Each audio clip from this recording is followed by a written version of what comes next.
શ્રી યોગ વશિષ્ઠ મહારામાયણ સાંભળનારા સર્વ ભાવિક ભક્તજનોના હૃદયમાં વિરાજમાન પરમાત્માને મારા પ્રણામ।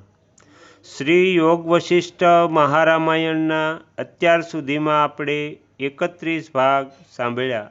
આજે આપણે 32મો ભાગ સાંભળીશું। હરિ ઓમ। બ્રહ્માજીએ કહ્યું, હે પુત્ર, મેં પ્રથમ જ તમને શાપ દ્વારા જ્ઞાનહીન કરીને ફરી સઘળા અધિકારી લોકોની જ્ઞાન સિદ્ધિ માટે આ સારભૂત જ્ઞાન પીપાસુ બનાવ્યા છે। હવે તમારો શાપ શાંત થઈ ગયો છે અને તમને પરમ ઉત્કૃષ્ટ જ્ઞાન પ્રાપ્તિ થઈ ગઈ છે, જેથી તમે મારા જેવા જ અદ્વિતીય આત્મ સ્વરૂપ થઈ ગયા છો। હે સાધો, હવે તમે પ્રાણીઓ પર અનુગ્રહ કરવા માટે ભૂલોકમાં જંબુદ્વીપના મધ્ય ભાગમાં આવેલા ભારત વર્ષમાં જાઓ। હે પરોપકારનિષ્ઠ પુત્ર, તમે તો બહુ બુદ્ધિમાન છો, તેથી ત્યાં જે લોકો કર્મકાંડ પરાયણ હોય તેમને કર્મકાંડના ક્રમથી શિક્ષણ આપજો, અને જે લોકો વિવેકશીલ, વિરક્ત ચિત્ત તથા મહાબુદ્ધિમાન હોય તેમને પરમાનંદદાયક જ્ઞાનનો ઉપદેશ આપજો। હે રઘુકુળભૂષણ રામ, આ પ્રમાણે હું મારા પિતા બ્રહ્માજી દ્વારા નિયુક્ત થઈને આ લોકમાં નિવાસ કરી રહ્યો છું, અને જ્યાં સુધી આ સૃષ્ટિ પરંપરા રહેશે ત્યાં સુધી અહીં રહીશ। એ જ પ્રમાણે ભગવાન બ્રહ્માએ મને અહીં આવવાનો આદેશ આપ્યો। તે જ પ્રમાણે તેમણે સનક, સનંદન, સનાતન, સનતકુમાર અને નારદ વગેરે બીજા ઘણા મહર્ષિઓને પણ એમ કહીને પ્રેરિત કર્યા હતા કે તમે લોકો ભારત વર્ષમાં જઈને પવિત્ર કર્મકાંડ તથા જ્ઞાનકાંડના ઉપદેશ દ્વારા ત્યાંના નિવાસીઓને કે જેઓ અંતઃકરણના અજ્ઞાનરૂપી રોગને વશીભૂત થઈને ઘણું દુઃખ ભોગવી રહ્યા છે તેમનો ઉદ્ધાર કરો। પ્રાચીન કાળમાં સતયુગ થયો, અને જ્યારે પૃથ્વી પર કાળક્રમે પવિત્ર કર્મકાંડનો હ્રાસ થઈ ગયો, ત્યારે તે મહર્ષિઓએ કર્મકાંડની સ્થાપના તથા મર્યાદાની રક્ષા માટે જુદા જુદા દેશોનું વિભાજન કર્યું, અને તે દેશો પર રાજાઓની સ્થાપના કરી। ત્યાર પછી તેમણે પૃથ્વી પર ધર્મ, અર્થ અને કામની સિદ્ધિ માટે તે કર્મોને ઉપયુક્ત ઘણા બધા સ્મૃતિ ગ્રંથો દ્વારા યજ્ઞોની રચના કરનારા યજ્ઞ વિધાયક શાસ્ત્રોનું નિર્માણ કર્યું। ત્યાર પછી આ કાળચક્ર ચાલતા રહેવાથી જ્યારે તે ક્રમનો વિનાશ થઈ ગયો તથા લોકો દરરોજ માત્ર ભોજન પરાયણ અને ખાદ્ય પદાર્થોના ઉપાર્જનમાં કામમાં જ તત્પર થઈ ગયા, ત્યારે અમે લોકોએ તેમની દીનતાનો વિનાશ કરવા તથા સંસારમાં તત્વજ્ઞાનના પ્રચાર માટે મોટા મોટા જ્ઞાનવર્ધક શાસ્ત્રોનો ઉપદેશ કર્યો।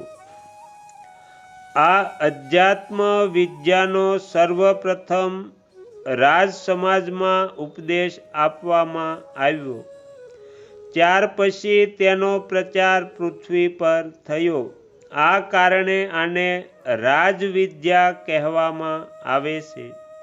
હે રઘુનંદન, રાજવિદ્યા તથા રાજગૃહ નામે જે પ્રસિદ્ધ છે તે ઉત્તમ અધ્યાત્મ જ્ઞાનને પ્રાપ્ત કરીને રાજાઓ દુઃખરહિત થઈને પરમાનંદને પ્રાપ્ત થઈ ગયા. હે શ્રી રામ, કાળક્રમ અનુસાર નિર્મળ કીર્તિવાળા મોટા ભાગના રાજાઓ સ્વર્ગવાસી થઈ જતા. આ સમયે તમે આ પૃથ્વી પર મહારાજ દશરથને ત્યાં પ્રગટ થયા છો. હે શત્રુમર્દન રામ, તમારું મન અત્યંત નિર્મળ છે, તેથી કોઈ કારણ વિના સ્વાભાવિક જ તમારા મનમાં આ પરમ પાવન તથા ઉત્તમ વૈરાગ્ય જાગૃત થયો છે. કેમ કે સઘળા વિવેકી પુરુષોમાં જેની ખ્યાતિ છે તે શ્રેષ્ઠ પુરુષોનો વૈરાગ્ય પણ કોઈ નિમિત્તને લઈને થાય છે, તેથી તે રાજસ કહેવાય છે. પરંતુ તમારા મનમાં જે વૈરાગ્ય ઉત્પન્ન થયો છે એ વૈરાગ્ય અપૂર્વ છે. એ કોઈ નિમિત્તની અપેક્ષાથી નહીં, પણ સ્વતઃ પોતાના વિવેકથી ઉત્પન્ન થયો છે અને એ સત્ય પુરુષોના આશ્રયમાં નાખનારો છે, તેથી સાત્વિક જ છે.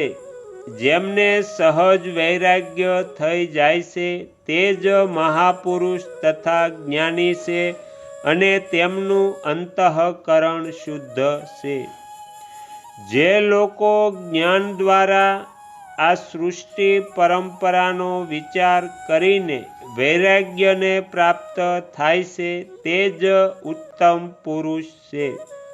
હે શ્રી રામ, જે લોકો આ સંસારની અસારતા અને દુઃખને જોઈને પોતાની સાંસારિક બુદ્ધિનો પરિત્યાગ કરી દેશે, તેઓ સાંકળથી છૂટેલા હાથીની જેમ સંસાર બંધનથી મુક્ત થઈને પરબ્રહ્મને પ્રાપ્ત થઈ જાય છે.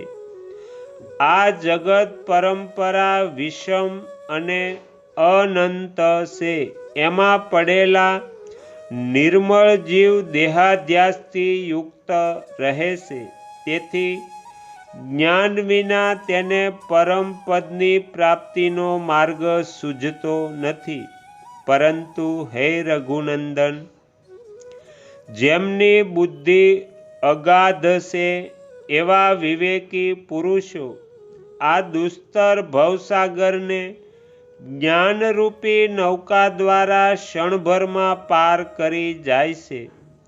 સંસાર સાગરથી ઉગનારા તે જ્ઞાનરૂપ ઉપાયને તમે પોતાની બુદ્ધિથી જે નિત્ય વિવેક વૈરાગ્યથી સંમવિત છે એકાગ્ર ચિત્તે શ્રવણ કરો. કેમ કે આ નિર્દોષ જ્ઞાનયુક્તિ વિના અનેક વિક્ષેપોથી પરિપૂર્ણ આ સાંસારિક દુઃખો અને ભય ચિરકાળ સુધી હૃદયને વ્યાકુળ કરતા રહે છે. હે રાઘવ, શ્રેષ્ઠ પુરુષોમાં ઠંડી, ગરમી, વાયુ વગેરે દંડોથી ઉપજેલા દુઃખોને સહન કરવાની ક્ષમતા જ્ઞાનના બળથી જ આવે છે.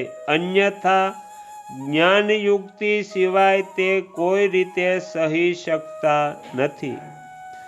દુઃખની ચિંતાઓ અજ્ઞાની મનુષ્યને ડગલે પગલે પજવે છે અને સમય પ્રમાણે તેને તે જ પ્રકારે વ્યાકુળ કરે છે.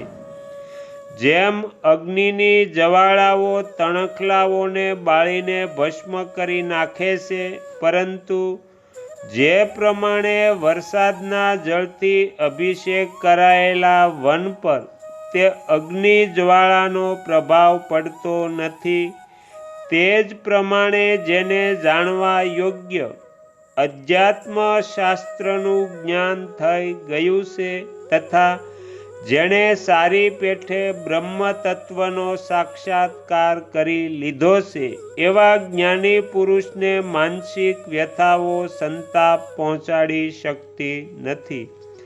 આ સંસાર રૂપી મરુભૂમિમાં વહેનારો વાયુ શારીરિક તથા માનસિક કષ્ટરૂપી વમળોથી પરિપૂર્ણ છે. એ શુદ્ધ થઈને પણ તત્વજ્ઞાનીને એ રીતે દુઃખી નથી કરી શકતો જેમ પ્રચંડ આંધી કલ્પવૃક્ષનું કાંઈ બગાડી શકતી નથી. તો અહીંયા શ્રી યોગ વશિષ્ઠ મહારામાયણનો 32મો ભાગ સમાપ્ત થાય છે. હવે પછીના વિડીયોમાં આપણે 33મો ભાગ સાંભળીશું. તમે તમારો કિંમતી સમય આપી એકાગ્ર ચિત્તે પ્રસન્નતાપૂર્વક શ્રી યોગ વશિષ્ઠ મહારામાયણ સાંભળી એ બદલ હું આપ સૌનો ખૂબ ખૂબ આભાર વ્યક્ત કરું છું અને આશા પણ રાખું છું કે તમને સાંભળવી ગમી હશે. જો ગમી હોય તો બીજા 5 લોકોને પણ સંભળાવજો. શ્રી સદગુરુ દેવની જય. આગળના વિડીયો જોવા માટે આ ચેનલને સબસ્ક્રાઈબ કરો અને જો આ વિડીયો પસંદ આવ્યો હોય તો લાઈક કરો.